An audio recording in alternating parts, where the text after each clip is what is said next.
계엄을 잘했다는 얘기는 절대 아닙니다. 예. 오히려 계엄을 했기 때문에 이재명 대통령이 된 것도 커요. 사실은. 그렇지 않습니까? 근데 그럼에도 불구하고 계엄령은 물론 이제 그거를 정말 전시 상태나 이런 게 하는 게 맞는데, 그러니까 본인이 판단할 때는 이게 정말 전시 상태만큼 위급하다고 판단을 했기 때문에 저는 계엄령을 하지 않았을까 이런 생각이 들어요. 그러니까 그게 뭐 과대망상일지 현실일지 그거는 뭐 나중에 시간이 지나봐야겠지만 어쨌든 본인이 대통령으로서 권한을 저는 일부 행사했다고 보는 견해거든요. 그리고 실제로 그걸로 인해서 정말 뭐 피해를 보신 분도 없고, 저는 그렇게 생각하거든요. 그래서 근데 또 이런 얘기 하면은 뭐 너 내란 세력이냐 아마 분명히 그런 얘기 할 거예요. 브레인 TV 뭐 내란 세력 TV냐? 그 분명히 그런 사람도 있다는 얘기죠. 그러니까 참 답답해요. 그러니까 그렇다고 내 생각을 뭐 말을 하기도 이제 겁이 나는 그런 시대가 된 거지 않습니까? 카톡도 단속한다 그러고. 그 오늘 보니까 또 카톡 관련해서도 또 뭐 채널이 이제 그 뭐 규정이 위반 뭐 이런 게 올라왔더라고요. 그게. 네. 그래서 그러니까 이 어느새 그러니까 그 사람들이 사실은 굉장히 그런 독재나 입막음에 대해서 굉장히 부르르 떨고 엄청나게 그 전두환 독재 시대를 막 그 엄청나게 막 비판했던 사람들이 지금 본인들이 정권을 잡으니까 똑같이 하려고 하는 게 아닌가. 저는 그런 우려가 굉장히 크지 않냐. 또 이런 부분도 좀 말씀을 드리고 싶어요. 그 얘기 했잖아요. 그 사법부까지 장악하면, 네. 그죠? 이제 정말 좀 독재로 갈 수도 있지 않을까. 저는 굉장히 우려스럽다. 이제 그런 말씀했는데, 최근에도 이제 그 재판도 이제, 그죠? 네. 대법관은 이제 증언하겠다는 얘기인데, 이거 뭐 뻔하죠. 자기네 이제 우호적인 사람으로 대법관 채우지 않겠습니까? 근데 이것도 예전에 제가 말씀드렸듯이 베네수엘라가 초창기 때 대법관들을 이제 증언하면서 이제 그렇게 됐다고 그런 네. 얘기도 많이 했었지 않습니까? 베네수엘라에서. 네. 국민주권정부라고 요번에 이제 명칭을 그렇게 했다는 거예요. 그죠? 국민주권정부. 그래서 보면 여기 밑에 여기 보시면 이게 사실 국민주권정부가 소름 돋습니다. 차베스가 얘기했던 거예요. 그리고 이제 문재인 예전에 전 대통령이 했던 게 사람이 먼저다. 그것도 차베스가. 그러니까 이런 거를 하니까 이게 진짜 베네수엘로 가는 거 아니냐. 이렇게 국민들 입장에서는 우려를 할 수밖에 없는 거지 않습니까? 아니 그죠? 어떻게 이렇게 똑같이 갈 수가 있지? 그죠? 단어를? 국민주권정부, 그죠? 차베스가 했던 거예요.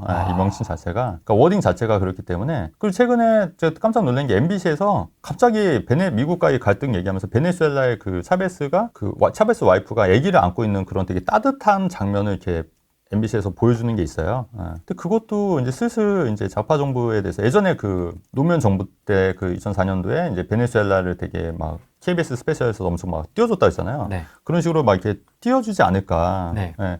그런 생각도 이제 드는 거죠. MBC하고 JTBC에서 그렇게 하겠죠.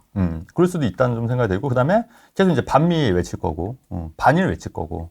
뻔하죠. 이게 이제 6월 6일 현충일이거든. 날 이제 발표를 한 건데, 현충일은 뭐죠? 현충일이. 호국 보훈의 달. 그죠. 그 북한에 대해서 이제 언급을 하는 게 이제, 이거는 이제 8.15, 그죠. 8.15 광복절 때나 하면은. 그쵸. 그나마 이제 이해를 하겠는데, 아니, 호국 보훈의 날에 독립운동하면 3대가 망한다 이런 말 사라져야 해서 북한에 대해서 언급 자체를 안 했더라고요. 북한에 대해서 모르겠어요. 그게 뭐 진짜 전략적으로 뭐 그렇게 할 말이 없어 진짜. 한나 하더라도 말을 엄청 안 깨시네요. 조심해야 돼. 조심. 난 가족이 있기 때문에. 어쩌다 이렇게 됐지? 그러니까 조심해야 돼요. 한 달 만에 지금 바뀌었습니다. 원래 이런 분이 아닌데. 대통령 됐으니까. 다다다다 하는데 원래 됐으니까. 지금 엄청 지금 절제하시네요. 절제해야 돼요. 제가 베네수엘라 얘기하는 거는 우리나라가 베네수엘라 가라고 저주를 내리는 게 아니에요, 여러분. 네. 무슨 말이냐면은 그 여러 가지 시나리오를 우리가 보고 우리나라가 정말 잘 되면 저는 정말 잘 됐으면 좋겠어요. 그래서 저는 트럼프한테 왜 전화 못 받았다고 계속 방송 나오면서도 왜 이렇게 안 오지? 했는데 전화 왔다고 해서 저는 정말 다행이다 생각했어요. 왜냐면은 물론 그거에 대해서 미국에서 공식 요청은 안 했어요. 그러니까 좀 우리나라가 잘 됐으면 좋은 거지. 우리나라가 베네수엘로 가기를 뭐 저주하거나 원망을 하겠습니까? 우리가 그런 건 아니잖아요. 근데 다만 그 경각심은 갖고 있어야 되는 게 투자도 그렇고 이게 여러 가지 시나리오가 있지 않습니까? 여러 가지 시나리오. 그러면 항상 우리는 최악의 시나리오를 알아야 된다. 그래야 대비를 할 수 있다. 왜 항상 그 투자도 네네. 하한선 최악을 그렇죠.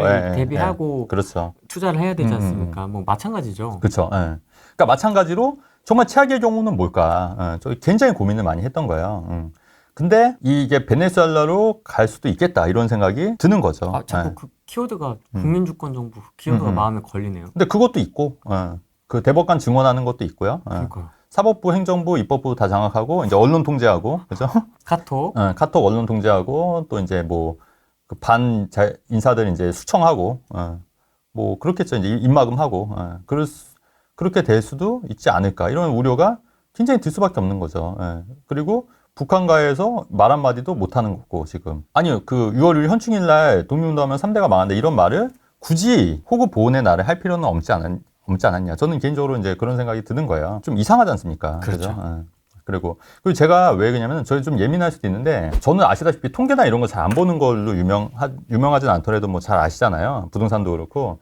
근데 저는 아는 것 같아요. 그냥 제가 17세 때 17살 때 고등학교 1학년 때 돈 가치는 하락하는 거구나. 이거를 깨닫고 나는 어른이 되면은 무조건 부동산 투자를 해야겠다. 이거를 생각했거든요. 근데 17살이면 그때가 지금처럼 뭐 책이나 유튜브가 있었던 시절이 아니에요. 지금은 그러니까 돈 가치가 하락한다는 얘기를 다 알고 계시잖아요. 많은 분들이. 부동산이 오른다기보다는 돈 가치가 하락했기 때문에 부동산 가치가 오른다는 걸 지금은 다 알아요. 근데 그 당시만 하더라도 그런 얘기를 해주는 사람도 없었고 책도 없었고 유튜브도 없었는데 그냥 제가 그냥 깨달은 거예요. 그냥 깨달은 거고 아시다시피 여러분들도 아시겠지만 제가 뭐 사법 독재까지 하면 정말 큰일 난다 이런 얘기도 많이 들었었고 이게 현실화되는 경우가 굉장히 많잖아요. 뭐 부동산뿐만 아니라 부동산도 뭐 2022년 말에 뭐 완전 바닥치고 올라갈 거다 말씀드렸고 최근에 뭐 강남권 재건축 아파트도 좀 올라가지 않을까 이런 예측들을 굉장히 많이 맞춘 거 아시잖아요. 오랫동안 보신 분들은. 네. 그러니까 이런 게 이제 자꾸 보이는 거예요. 그러니까 이게 뭐 통계나 이런 것도 물론 중요하지만 그냥 이런 게 보이니까 이런 게 최악의 시나리오가 이렇게 되면 어떻게 하지? 이런 생각이 이제 드니까 요새 정말 스트레스 많이 받고 있어요, 지금. 저도. 이거는 좀 틀렸으면 네. 좋겠네요. 틀렸으면 좋겠어요, 진짜. 그러니까. 틀렸으면 좋겠습니다. 이거는 좀 틀려야 될 것 같습니다. 네. 큰 위기이기 때문에. 네. 근데 이거를 아직 저는 그래도 시간이 있다고 봐요. 그러니까 아직 그래도 절반은 지지하는 분이 있지만 또 절반은 또 지지하지 않는 사람도 있지 않습니까? 딱 반반이거든요. 그렇죠. 네. 그렇기 때문에 아직은 저는 그래도 기회가 있을 거라고 보고 많은 사람들이 더 깨어나야 된다고 봐요. 깨어나야 된다고 보는 거예요.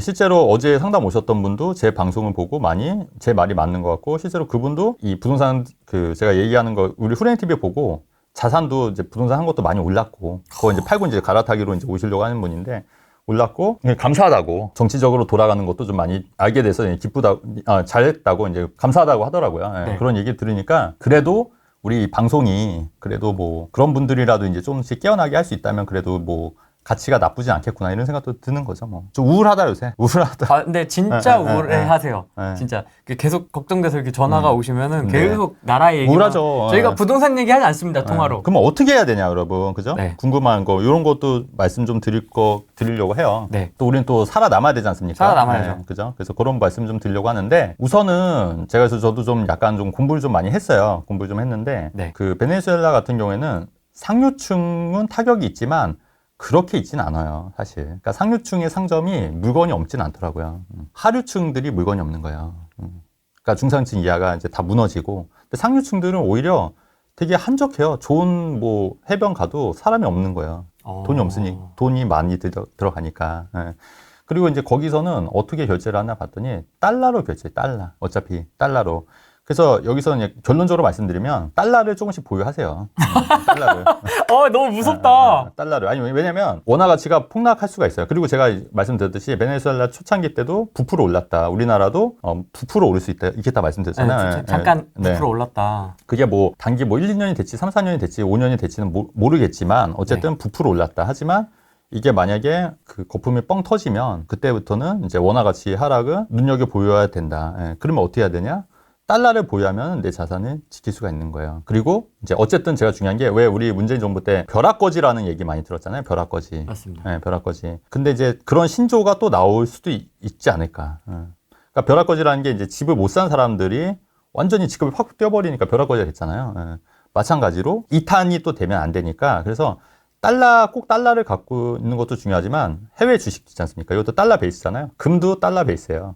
해외 채권도 달러 베이스고 그러니까 그런 자산들을 지금부터 조금씩 모아 가시면 좋을 것 같아요. 근데 지금은 이제 환율이 지금 좀 떨어졌잖아요. 근데 지금 환율 절상에 대해서 굉장히 좀 압력이 있어서 미국에서 해서 조금 더 떨어질 수는 있어요. 근데 이제 제가 말씀드리고 싶은 거는 정리식으로 안전자산 측면에서 달러를 좀 보유하시는 것도 괜찮다. 그러니까 베네수엘라 상류층들은 다 달러로 결제하기 때문에 크게 영향이 없는 것 같아요. 그래서 근데 이제 그 중산층 하류층이 문제인데 평균 순 급여가 US 달러로 184에서 208불이니까 우리나라 돈으로 한 3, 40만 원밖에 안 되는 거예요. 그러네요. 그죠? 예. 그 명목상 화폐, 그러니까 거기 있는 화폐 같은 거, 돈을 막 이렇게 해도 돈이 이거밖에 안 되는 거예요. 막 리어가를 끌고 와도. 네, 그렇죠.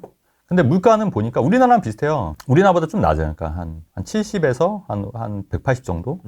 1인 기준으로. 우리나라랑 약간 비슷하죠. 그러니까 저 유튜브 같은 거 보니까 해외에서 베네수엘라 사는 사람들 보니까 물가가 우리나라보다 약간 낮거나 좀 그 비슷하더라고요. 근데 수입이 안 되는 거예요. 그래서 그러면은 이게 물가 1인 기준에 이렇게가 되니까 생활이 안 되니까 감당하기 어려우니까 어떻게 되냐면 해외에서 돈을 송금 받거나 아니면 이제 배급 받는 거야. 배급층. 그리고 배급을 받기 위해서는 어쨌든 친정부밖에 될 수 없는 거예요. 찍어야 되는 거예요. 안 되면 이제 안 되면 못 받을 수도 있으니까. 근데 그렇게 굉장히 이제 암울하죠. 그래서 이제 쓰레기통 뒤지는 그게 진짜 현실인 거예요. 먹을 게 없으니까. 아니 내가 30만 원, 40만 원 월급 받는데 1인당 180만 원, 200만 원 써야 된다고 생각해 보세요. 그게 되겠냐고요. 또 막 실시간으로 올라가 가격이. 맞아요. 그래서 월급 받자마자 바로 가는 거예요. 그러면 그 달러를 우리가 이제 생각할 때 그러니까 달러를 내가 돈으로 받을 수 있는 그런 업종을 택하거나 유튜브도 달러로 받잖아요. 유튜브도. 네. 그런 거나. 근데 많지는 않잖아요. 그러니까 유튜브. 엄청 짜죠. 달러 자산 아니면 그 달러 자산 베이스인 해외 주식이나 뭐 비트코인도 대안이 될 수 있죠. 뭐 비트코인도 대안이 될 수 있고 그런 해외 주식이나 이제 달러를 보유해서 거기에 대해서 좀 준비를 하실 필요가 있겠다. 지금 당장은 뭐 올인하시라는 얘기는 아니고 조금씩. 혹시라도 우리나라가 그러면 안 되겠지만 혹시라도 우리나라가 베네수엘라로 가면은 뭐 어쨌든 뭐 먹고 살아야 되지 않습니까? 근데 이제 달러를 갖고 있으면 그래도 그 정도는 이제 된다. 그 어느 정도 이제 그거는 좀 보존을 할 수가 있지 않겠냐 그런 말씀을 좀 드리는 거예요. 일단 뭐 지금 당장 뭔 일이 나는 건 아니지만은 네, 그렇죠. 지금 상황을 계속 지켜보면서 조금씩 바꿔나갈 필요가 그렇죠. 있겠다. 예, 그런 얘기. 그러니까 최악의 경우에 대해서 말씀드린 거예요. 그다음에 대출을 두려워하지 마세요, 여러분. 대출을. 왜냐면 원화 가치가 하락하면 대출은 무조건 받아야 돼요. 무조건. 받을 수 있을 때. 받을 수 있어서. 그래서 대출이 또 막힐 수도 있으니까 대출을 갚지 마세요, 여러분. 대출을 갚고 이자만 내고 이 10억이 나중에 그 화장실 휴지로 쓸 수도 있어요. 농담이 아니고. 실제 베네수엘라가 그렇기 때문에. 진짜 끔찍하다. 대출을 최대한 받아라. 갚지 마라. 이런 얘기 안 하잖아요, 잘. 그러니까 최악의 경우를 대비하셔라. 그럼 그 돈은 어떻게 해야 됩니까? 그 돈을 이제 달러 자산이나 아니면 이제 해외 주식이나 실물 자산이나 그렇죠, 실물 자산이나. 그리고 무주택자는 무조건 내 집 마련 하세요. 어찌 됐건 무주택자는 빨리 사는 게 맞다. 집값도 같이 오른다. 베네수엘라 주가도 많이 올랐어요. 베네수엘라 주가가 올랐는데 인플레이션이 워낙 많이 발생하니까 오른 게 아닌 거예요. 이게. 상대적으로 떨어진 거지. 그러니까 그 생각을 하셔야 돼요, 여러분. 그 생각. 그래서 달러 베이스 자산이나 집은 내 집 마련하시고 그다음에 대출을 갚지 마셔라. 이런 말씀을 드린 거예요. 이거는 최악의 경우에 대해서 말씀드린 겁니다. 최악의 경우에 대해서. 또 그런 이견도 있습니다. 야, 너무 극단적이다. 네네. 우리나라가 베네수엘라 같은 느낌의 수준은 아니지 않느냐. 저도 정말 그랬으면 좋겠어요. 정말 그랬으면 좋겠고, 근데 이제 저는 이제 투자자고 항상 그 최악의 경우를 이제 항상 그 경우를 이제 생각하고 거기에 대한 대비를 해온 스타일이기 때문에 저는 그런 식으로 조금씩 준비할 거거든요. 그러니까 여러분 뭐 듣는 거는 여러분 자유시고, 여러분 판단하는 건 여러분 자유신데 저는 준비할 겁니다. 그러니까 그런 식으로 좀 준비하시는 거고, 아니면 저는 너무 해피하죠. 해피하죠. 근데 어쨌든 저는 이제 보험적으로 좀 그런 식으로 좀 준비를 할 계획이에요. 그래서 제 계획을 이제 그냥 말씀을 드리는 거예요.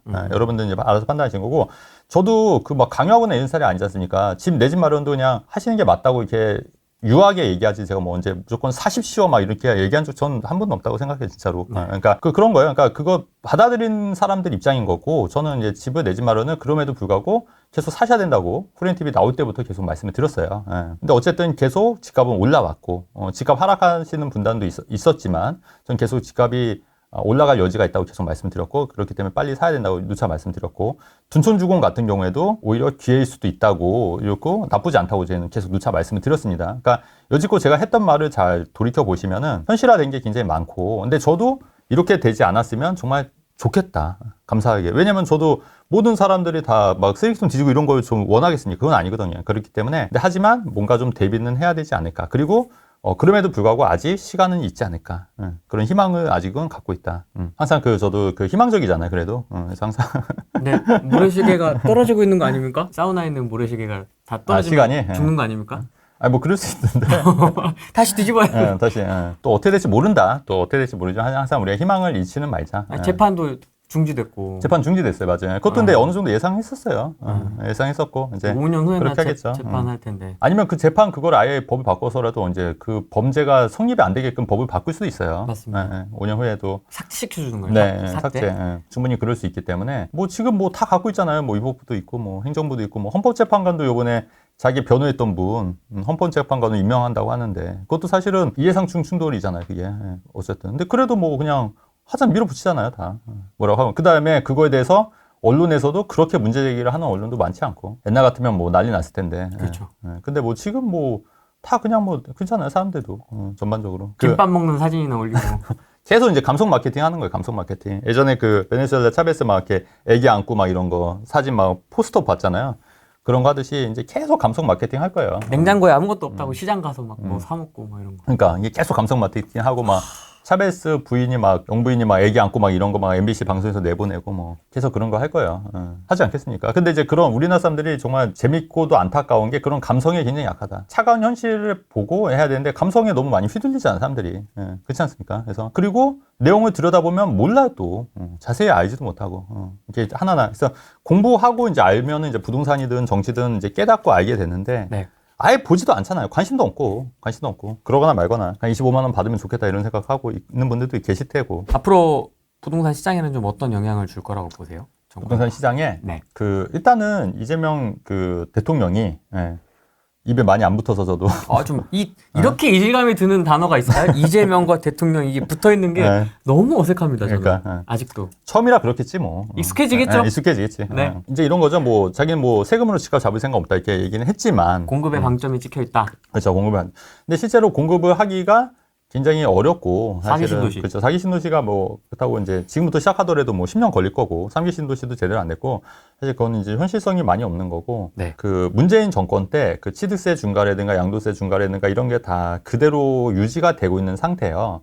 그렇기 때문에 이거를 풀지는 않으나 양극화는 계속 진행이 될 거예요. 양극화. 근데 그거를 풀어야 되는데 그 이재명 정권, 민주당 정권의 스탠스는 풀겠어요, 안 풀겠어요? 안 풀죠. 안 푸니까 이제 양극화는 계속 갈 거고 집값이 천정부지로 오르는 거를 과연 가만히 보고 있겠냐. 그리고 밑에 사람들이 그 이한주 씨인가 그런 정책 시장이라든가 이런 분들이 또 기본소득 이렇게 또 주장하신 분들이잖아요. 이거를 계속 이제 얘기를 할 거예요. 이제 그 또 언론에서도 집값이 너무 오른다 또 계속 얘기를 할 거고 그러면 가장 쉽고 빠른 게 당연히 세제니까 또 그거에 대해서 더 강화를 할 수 있지 않을까. 물론 지금 말은 그렇게 하고 있지만 강조하고 있지는 않지만은 뭐 국토보유세 같은 걸 말씀하시는 거예요. 그렇죠. 근데 이제 제가 말씀드리고 싶은 거는 제가 볼 때 자산가치 30억 이하는 크게 고민 안 하셔도 될 것 같아요. 그러니까 왜냐면 이재명 그 대통령이 한 그 정도 되시잖아요, 자산이. 양지마을. 네, 양지마을 해서 그러니까 자기가 볼 땐 자기까지는 서민이라 생각할 거기 때문에 그러니까 제가 생각한 거는 이제 초고가 부자들 그러니까 너무 걱정하지 마시고 그러니까 보유세 같은 경우에는 아마 지금 현재도 한 30억 정도 언저인데 그 이상이면 뭐 국토보유세라든가 이런 게 커질 수 있지만은 또 그 이하는 아마 좀 하지 않을까. 근데 이제 이게 좀 반발이 좀 심해져서 그게 또 20억 이렇게 낮춰질 수도 있어요. 20억. 물론 그럴 수 있지만은 근데 지금 뭐 근데 그분들은 30억 언더에 있으신 분들은 국토보유세보다는 어떻게 살아갈까. 그러니까 뒷바퀴보다는 앞바퀴 소득을 어떻게 늘릴까를 고민하셔야 되는 시점이라고 봐요.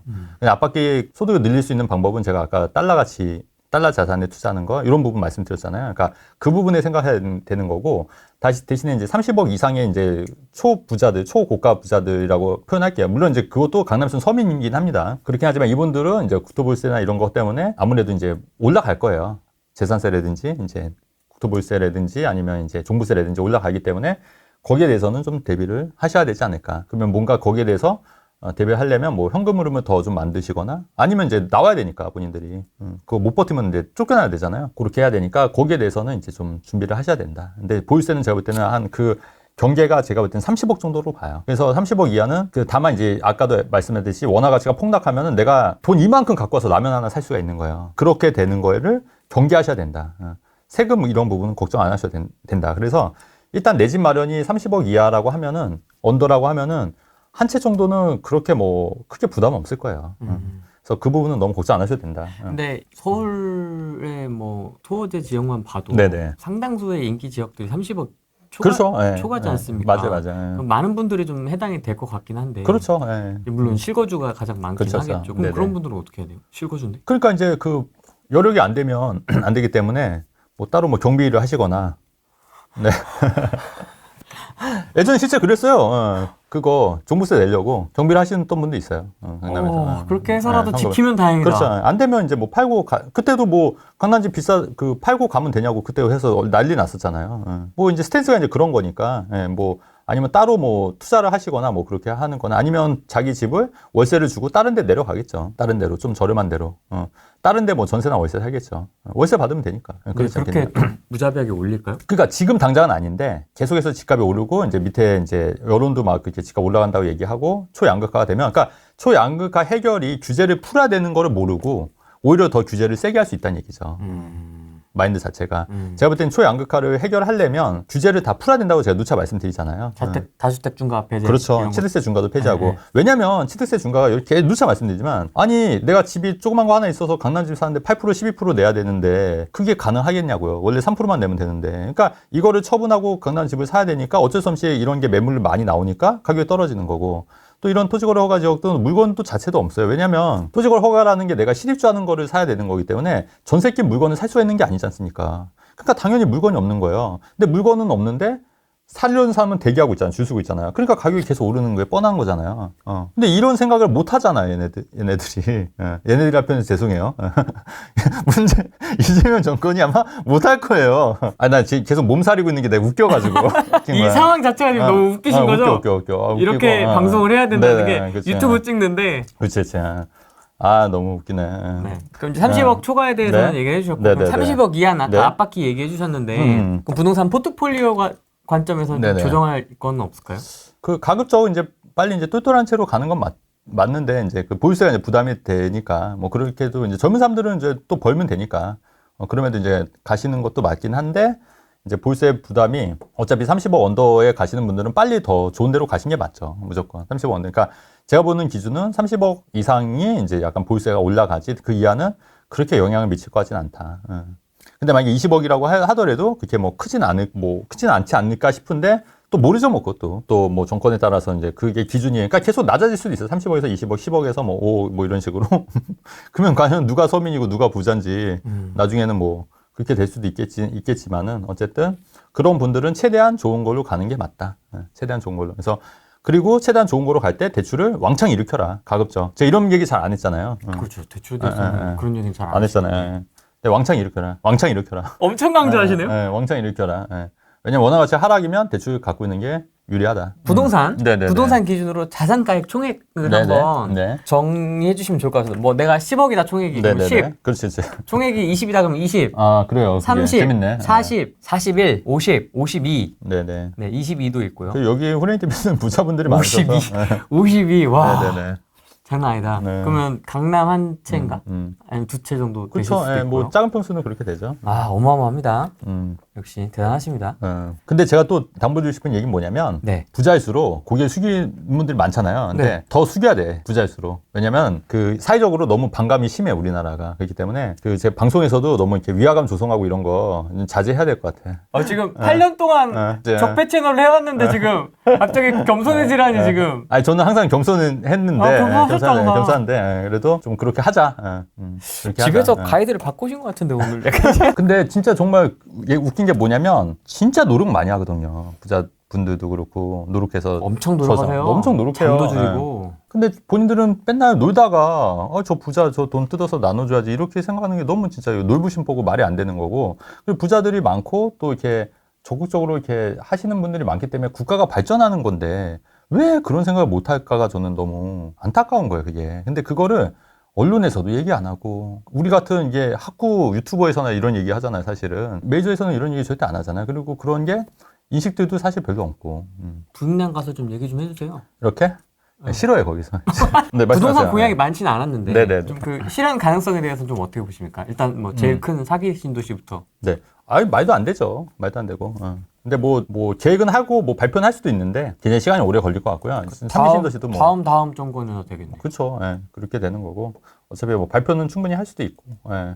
그리고 제가 하나 또 갖고 온 게 요번에 이제 부동산 정책을 총괄하시는 분이 이한주 실장님이잖아요. 한번 볼까요? 아마 이분이 부동산 정책을 총괄하실 거예요. 21년도 기사긴 한데요. 네네. 이제 이번에도 이제 등판을 네. 하신다고 해서 네. 가져오신 것 같아요. 네, 이재명 기본소득 설계한 이한주 씨가 아파트 땅 상가가 17건을 소유하셨다고. 이런 게 이제 그때 이제 기사로 나왔던 거죠. 17개까지는 서민. 그렇게 이제 생각을 안 하겠지만 어쨌든 본인은 이렇게 돼서 자산 총액이 총 58억 9천만. 지금은 이제 더 올랐겠죠. 100억대 예. 넘겠는데요. 그렇죠. 예. 부동산 불로소득을 뿌리 뽑겠다라고 했고. 예. 와, 법인도 세우실 줄 아시네. 그렇죠. 예. 잘하네. 기본소득을 이제 실제 설계했던 방식이고 지금 갖고 있는 걸 좀 봤더니 볼까요? 강남에도 한 채 있으세요. 이거 말씀하시는 네네. 청담동 3위 아파트, 그 다음에 천안시 동남구에 단독주택을 보유했고, 청담동 아파트는 재건축을 추진 중이다. 이렇게 돼 있는 거고, 그리고 부부 공동 명의로 경기 성단시 임해동의 아파트에, 그러니까 이분도 이제 다주택자시고, 그 다음에 그에 또 뭐 있더라? 분당에도 네. 있고, 청담에도 있고, 상가도 있고, 단독주택도 있고, 네네. 상가도 있고, 근생도 있고요. 네네. 네. 토지도 있고. 네. 그러니까 이제 가장 효율적으로 제가 봤을 때는 가장 이상적인 포트폴리오 갖고 계세요. 되게 잘 짜놨다. 잘 짜놨어요. 훌륭하십니다. 훌륭해. 훌륭하시니까 잘하시겠죠? 자, 이분이 이제 기본소득을 설계하셨다. 그리고 이번에도 부동산 정책도 이렇게 낸다. 이렇게 보시면 될 것 같아요. 네. 본인도 어쨌든 본인 자산을 위해서 엄청나게 노력하신 분일 거 아니에요, 본인도. 그러니까 이게 항상 보면 내로남불이 많잖아요. 옛날에 그 문재인 정권 때도 누구였죠? 너무 많은데요? 김희경.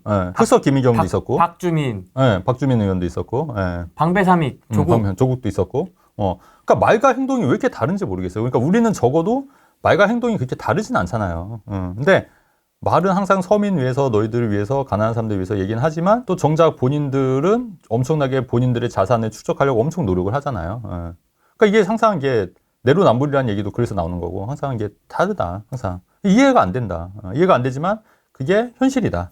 이 본인의 앞뒤가 안 맞는 걸 알지 않을까 싶긴 한데 저는 개인적으로. 네.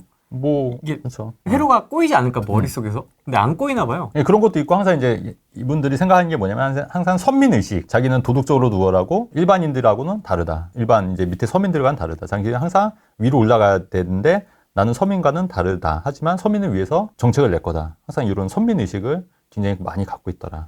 항상 계급을 항상 타파해야 된다고 하지만 항상 그 계급주의를 엄청 추종한다. 그렇지 않습니까? 네. 내가 속물인 거야? 정상인 거야? 네. 며칠 전에 지인 만났는데 어디 사냐고 물어보니까 강남대치 아파트 살더라. 자가냐고 물어보니까 자가라고 했다.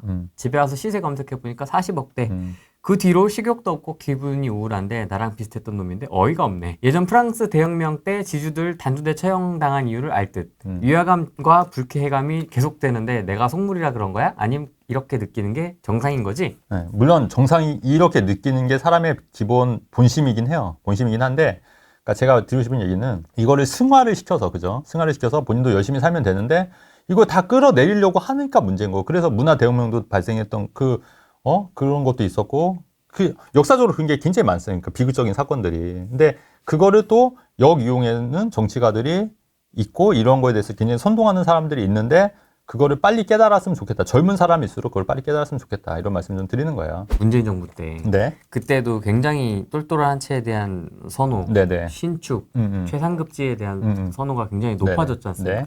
그로 인해서 또 이렇게 폭등하는 네네네. 것도 좀 있고. 맞아요. 유동성이 풀린 것도 있고. 지금도 네네. 이제 금리가 내려가고 있는 네네. 상황이라 유동성이 또 풀리고. 물론 네네. 이제 스트레스 DSR이 좀 있긴 네네네. 하지만 어쨌든 금리는 이제 계속 네네. 하방으로 내려가고 있는 네. 상황이고. 네네네. 그러면 네. 이제 문재인 정부 때처럼 될 네. 가능성이 있냐 없냐 이거에 대해서 궁금해하시는 분들이 굉장히 많을 것 같습니다. 그러니까 가속도가 붙는 거죠, 이제 더. 가속도가 더 붙을 수 있는 거고. 그런 규제가 완화가 안 되고, 그게 그 상태로 계속 유지가 되고 있는 거잖아요. 근데 더 강화가 되겠죠. 내년에 또 양도세 중과 유예가 된 것도 그거 유예하겠어요. 계속 그냥 하게 되죠. 그렇게 되면은 초양극화, 그러니까 지금은 초양극화인데 초양극화도 충분히 가능해요. 근데 이제 이렇게 되다가 이제 뻥 터지는 거지.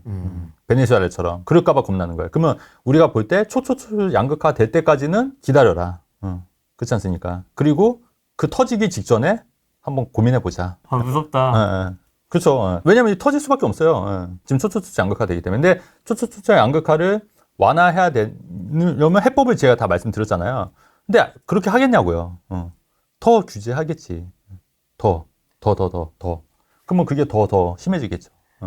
다 얘기해줬는데 답지를 취득세도 풀고 그럼요. 양도세 슬라이딩으로 하고 그럼요. 뭐 다 얘기해줬는데 재건축 재개발도 활성화시키고 제초한 토어제 뭐 이런 거 다 보세요. 얘기해줬는데 재건축 초과 이 환수 만약에 그러니까 재건축 초과를 재건축을 하게 되면은 더 공급이 늘어나는 거라고 제가 말씀드렸잖아요. 물론 이제 멸시를 하는 부분도 있지만 결론적으로 공급이 더 늘어나는 효과가 있고 입지에 좋은데 그래서 하고 토지거래 허가가 풀려야지 전세 낀 매물도 나오는 거고 사람들이 좀 이렇게 퍼지는 건데 그게 아니니까 다 사람들이 다 이쪽으로만 몰리고 있는 거잖아요. 취득세 중과도 있으니까 다 일단은 똘똘한 채로 가자 해서 다 가는 거지 않습니까? 세금도 똘똘한 채가 종부세라든가 이런 게 유리하다고 하니까 다 글로 가는 거잖아요. 그게 다 명확한데 이거를 계속 더 하게 되면은 점점 더 이게 더 커지는 거죠. 더 양극화 되는 거죠.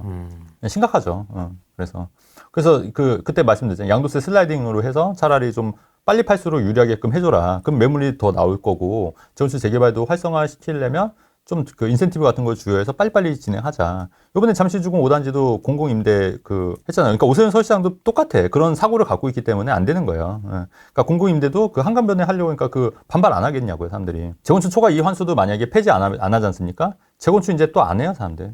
재건축. 그래서 하나 더 말씀드리면 여러분, 제가 재건축 하자고 오히려 저평가된 재건축 아파트가 토지거래 허가 구역내 재건축 아파트가 더 저평가돼 있기 때문에 이쪽 하시면 좋을 것 같다 말씀드렸잖아요. 지금은 또 트렌드가 바뀌었어요. 왜냐면 지금 많이 올라왔잖아요. 지금은 그냥 신축하세요, 신축. 일반 신축으로. 일반 신축이요. 왜냐면 이것도 많이 올라왔고, 신축도 이제 했기 때문에 이제 재건축보다는 신축 위주로 간 게 맞아요. 왜냐면 변동성이 없으니까.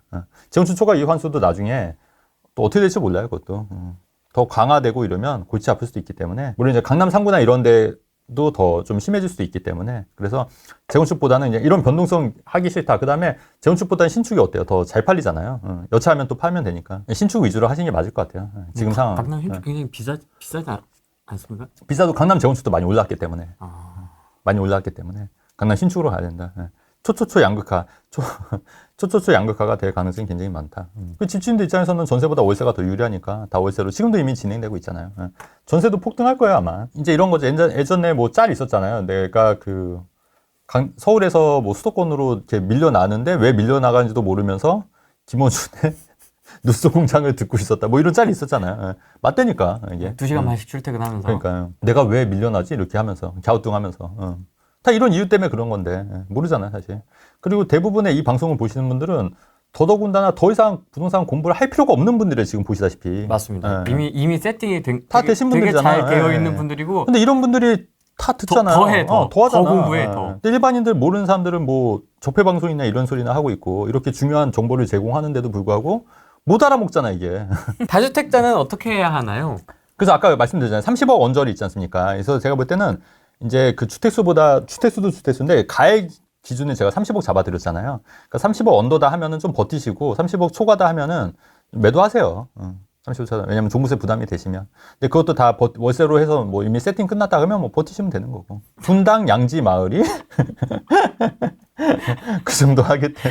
대통령의 집이 기준이다. 네네네. 이렇게 되는 거예요. 네, 그 정도. 그러니까 본인 아마 서민이라 생각할 거기 때문에 아마 그게 기준이 되지 않을까 저는 개인적으로 그렇게 생각합니다. 서민이었을지는 모르겠지만 지금은 서민이 아니지 않습니까? 네, 그래도 본인 기준에 아마 그렇게 하지 않을까.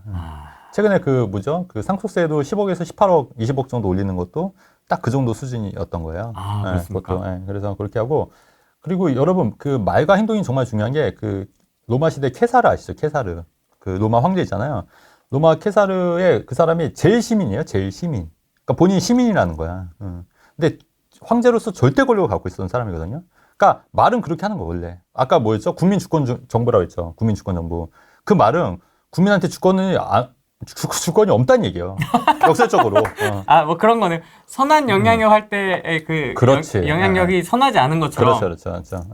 서울에 네. 비핵심지 1주택을 가지고 있는 분들도 많이 있으시지 않습니까? 그렇죠. 뭐 신축이든 구축이든. 그럼 이런 분들은 다주택 포지션으로 가는 게 좋을까요? 아니면 미국 주식을 하는 게 좋을까요? 일단은 내 집, 지금 1주택이라고요, 현재? 네. 일단은 그 본인이 만족하는 상급지가 지금 살고 있는 데가 맞냐를 봐야 돼요. 네. 그래서 아무래도 미국 주식보다는 아무래도 이제 부동산 레버리지를 일으키기가 쉽잖아요. 그러니까 지금보다 조금 더 좋은 지역을 가고 싶겠다. 근데 내가 여기서 만족을 하겠다 하면은 뭐 미국 주식 하는 게 맞는데 내가 한 단계 좀 도약하고 싶다. 이러면 당연히 더 좋은 입지로 가셔야겠죠. 예. 그러니까 뭐 수도권이면 뭐 서울로 입성하는 거를 목표로 하셔야 되거나 아니면 수도권에서도 가장 신축을 위주로 가장 그 대장 아파트로 가시거나 이렇게 이제 해야겠죠. 그리고 나서 조금 이제 여유 자금이 있으면 미국 주식이나 이런 거 해외 주식이라든가 이런 거를 좀 하시라는 얘기죠. 일단 다주택을 고려하는 게 좋겠다. 팔고 가야죠. 팔고. 일시적 1세대 이제 팔고 가야죠. 팔고. 갈아타기. 갈아타기로 하셔야죠. 갈아타기로. 상급지 갈아타기. 그렇죠. 상급지 갈아타기 하셔야죠. 지금도 늦진 않았다. 늦진 않았다. 그리고 강남 3구랑 용산만 올랐지 서울은 아직까지 상승 여력이 충분히 더 있다. 물론 강남 3구도 더 오를 거지만은 서울에도 지금 가도 그렇게 뭐 많이 늦은 건 아니다. 그 말씀 드리는 거예요. 빨리. 그래서 지금 상급지만 날아가는데 네. 서울 하급지도 좀 물이 들어올까요? 물 들어오죠. 전반적으로. 서울 하급지뿐만 아니라 여러분 수도권 다 저는 물 들어올 거예요. 조만간. 왜냐면은 이게 뭐냐면 지금 돈을 많이 풀고 있지 않습니까? 앞으로 풀 계획이고 그러면 전반적으로 일어나요. 물가 상승률, 그 자산 가치 상승은 전반적으로 우리가 이제 다 경험했잖아요. 문재인 정권 때 강남 3구도 올랐지만 그 이후에 다 수도권도 다 오르고 뭐 지방 일부 지역도 다 올랐지 않습니까? 근데 이제 오르는 폭이 좀 적다 뿐이지 다 물이 들어와요. 그러니까 제가 가장 우려되는 건 뭐냐면 절대 현금만 갖고 있지 말아라. 차라리 대출을 많이 일으키셔라. 대출을 많이 일으켜서 그다음에 지금 금리도 많이 내려가고 있잖아요. 지금 저금리니까 대출을 가격 좀 많이 일으켜서 근데 미국 주식보다는 국내 부동산이 훨씬 더 레버리지 일으키기가 쉽다. 아직까지는. 그렇기 때문에 빨리 이런 식으로 생각을 하시고 움직이셔야 된다. 그러면 여기서 상류층이 될 방법을 연구해 보셔라. 그래서 아까 서두에 아까 그 말씀 드렸잖아요. 달러 자산, 외화 예금 그런 거, 뭐 해외 주식 같은 거, 달러 자산 갖고 있으면 사실 뭐 베네수ela 되더라도 진짜 서민들이 진짜 힘든 거지 상류층들은 크게 문제 없다는 게 없으니까 물론 이제 좀 힘든 것도 있지만 그다음에 아까 얘기했듯이 뭐 외환 그거 환전업 같은 거 그런 거는 또 굉장히 각광을 받을 수 있는 거죠. 또 자산 이제 하는데 그런 부분도 한번 고민해 보시라는 말씀을 드리는 거죠. 이민이 쉽지는 않을 거예요, 사실. 아마 여기 계신 분들은 다주택자시라서 네. 올라가기가 그래도 다른 일반인 분들보다는 낫지 않을까요? 유튜브 안 보시는 분들도 굉장히 많거든요. 어떤 부동산에 관심 없는 분들은 유튜브 더 안 봐요. 많죠. 아예 모르죠, 뭐. 안 봐요. 전혀 모릅니다. 누군지도 모르잖아요, 네. 호랭이. 네. 그런 분들 많고. 그러니까 그런 분들 사실 굉장히 많아요. 맞아요. 어쨌든 그렇게 해서 여러분들 각자 제가 이제 가이드라인을 좀 드렸으니까 한번 그런 부분인데 누차 말씀드리지만 이거는 우리나라가 이제 최악의 경우에 됐을 때 대비하는 측면에서 말씀드리는 거다. 그래서 근데 하지만 또 우리 희망을 갖고 또 잘 될 수도 있겠다. 이런 네. 말씀 드리는 거예요. 네. 뭐 나라는 뭐 잘 될 수도 있지만 항상 최악의 경우를 대비해야 되기 때문에 안 됐을 경우에는 베네수엘라 해양 티켓을 뭐 이미 기차가 출발했다고 보실 수도 있다. 그렇기 때문에 항상 우리가 좀 예의주시하면서 지켜봐야 되지 않겠냐. 그리고 거기에 대한 대비를 하셔라. 대비할 수 있는 방법들은 제가 누차 말씀드렸습니다. 지금까지. 그래서 그런 부분 다시 한번 말씀드리면 뭐 금이라든가 달러 자산이라든가 해외 주식이라든가 그리고 대출을 가급 좀 많이 받으셔라. 이런 말씀도 드렸어요. 그 다음에 무주택자는 무조건 1주택을 사시거나 1주택자는 최상급지로 갈아타셔라. 이 말씀 드리는 거고 다주택자는 여력이 되면은 근데 아까 그 기준이 제가 30억이라고 말씀드렸잖아요. 30억 이상 다주택자는 줄여서서 그 종부세라든가 보유세 부담을 좀 줄이셔라. 뭐 줄이거나 아니면 낼 여력을 만들거나. 그렇죠. 그렇게 말씀드리는 거고 앞으로 시장은 부풀어 오를 거다. 더 크게 부풀어 오를 거다. 그렇다고 좋아하지 마셔라. 지금 주식도 많이 오르고 있잖아요. 지금 주식도 오르고 엄청 오르고 있어요. 그게 꼭 좋은 거가 될 건지는 좀 두고 봐야 되지 않겠냐. 왜냐면 많이 부풀었다가 터지면 이게 꼭지 잡은 사람들은 완전히 큰일 나는 거예요. 그렇기 때문에 항상 그 풍선이 터질 거에 대해서 항상 유념하셔라. 유념해라. 이런 말씀 좀 드리는 거고.